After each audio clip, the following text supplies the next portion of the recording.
Hi, this is Stephanie and Tim for Touchdown Jacksonville, and we're here in the Jaguars weight room, and we're going to interview Luke and Anita Richeson.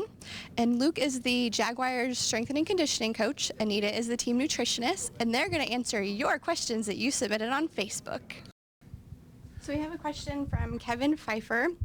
After a long period of physical dormancy, are there any particular exercises or muscle groups that one should work on first to ease themselves back into an exercise regime?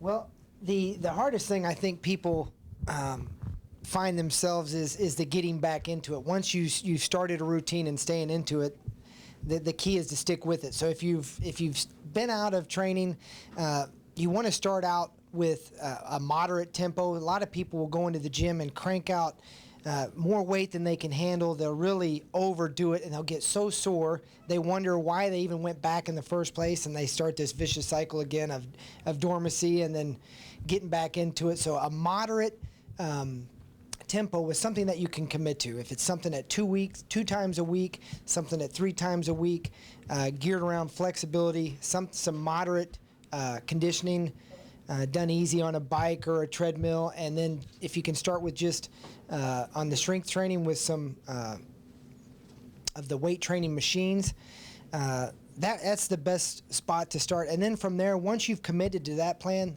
then you can start to do something that requires a little bit more. But really picking a plan that you can start with and be consistent with, that's the main thing. Okay, thank you. We'll move on to our next question from Andrew Mallory. What workouts increased your vertical jump? The old vertical jump, and this is this is something in recent years has come up from the combine, and people are hearing about these 42 and 43-inch vertical jumps, and I believe Jared Dillard, our own receiver, set a combine record last year. If I'm not mistaken, it was almost a 45-inch vertical. And there's a couple of things you can do. One, it's testing your leg strength and your leg power. So the stronger you are in your legs, the more you're going to be able to push your body weight upwards. And then plyometrics, things that you can do to help your jumping ability. Plyometrics is a fancy word for jumping exercises. And then the leaner you are and the lighter your body weight, the better able you're going to be able to propel yourself upwards. So really those three things: leg strength, leg power, and then good lean body mass. That's what's going to help that vertical jump. Okay, thanks. We'll let Touchdown Tim do the next two. All right, the next question comes from Jackie DeCimito, and he is going to be training for his first marathon with Donna, and he's 60 years old. He wants to know what the best thing he can do to get in shape and start training. Okay, I have two routes for you on the marathon. One, don't do it because they're miserable. The second would be, and I did this myself, I believe it was 2000. Go into it cold turkey. Don't prepare, just run it, because the actual training for it is going to make you so miserable and crabby that you're going to wish you hadn't done it in the first place. Now, those are my honest answers, but I know that you're looking for something with a little more feedback. I am not a conditioning expert for long distance. We're built more for power. Mike Ryan, my counterpart on the athletic training side and our physical therapist, he is a resident Ironman, so I wish he was here to answer that question. But there are a host of good sites on the website that you can pick from that will provide actual programs, how to prepare, mileage required, that can set you up for success. And my wife, that's exactly what she did in 2005. Yeah. She ran the P.F. Chang's Rock and Roll Marathon in Phoenix, and she just pulled up a simple program. She stuck to it. 3 months. And it was a 3-month prep program, and she knocked it out in about 4.5 hours. So that was with someone that wasn't a runner and was able to kind of pull from Google. So, but I would strongly consider what I opted for the first two options. All right, do you want to do? Sure. Okay. This comes to us from our fan on Facebook, from Beth Nicholas McCaddy. What's the best way to get rid of belly fat? Also, what do you recommend for somebody that sits all day at work, like both of us? I'm gonna defer to the belly fat and body comp to Anita. My only take on body fat is there's no such thing as spot reduction when it comes to body fat. Body fat is going to reduce pretty much equally throughout the body. Typically, people store body fat.